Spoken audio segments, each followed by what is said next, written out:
Hi, Matt Bennett here. We're looking at Heroes of Fasting. In the previous video, we heard the story and saw the episode of Queen Esther, a heroic woman, a Jewish woman married to the Queen of Persia. And she had to intervene. She had to go before him, even though she wasn't called, and she risked her life in doing this because she had to stop a decree that had been issued against Jews throughout the Persian Empire. And she had her friends there in the city of Susa fast for 3 days and nights. And she went before the king. The king gave great success to her because he overturned the decree, and God was extremely gracious to her in this.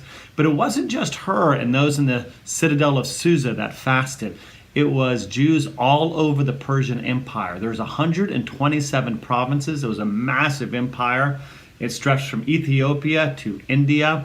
Just thousands of Jews. And when they got the news that a decree had been issued that would lead to their annihilation, they also saw the implications of it and took action. And the way they took action, it says here in chapter 4 of Esther, verse 3, it says, "In every province, wherever the king's command and his decree reached, there was great mourning among the Jews, with fasting and weeping and lamenting. And many of them lay in sackcloth and ashes." A lot of people ask, well, what can we do? How can we make a difference in our country? How can we see revival? What do we do? What we do is that we mourn and we fast and we call on God. That's what we do. That's the steps. And then the Lord works. He'll call us to do some other things as well, but that's the first step that we do.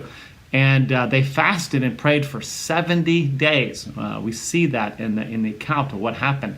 And in those times when a person fasted, typically they would fast just during the day and they would have dinner at night, unless it says otherwise. But it was 70 days of thousands and thousands of Jews throughout the empire doing this.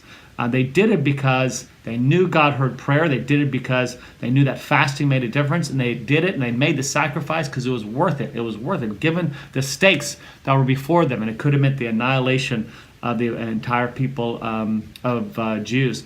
But we went after this, and they did it, and the Lord heard, and the Lord responded, and they had a reprieve, and they were even able to get rid of their own enemies. And the same is true today in the sense that if we pray and fast and seek the Lord for revival in the United States, the stakes are huge, but if thousands of us do this in the United States, the Lord will hear and He will respond.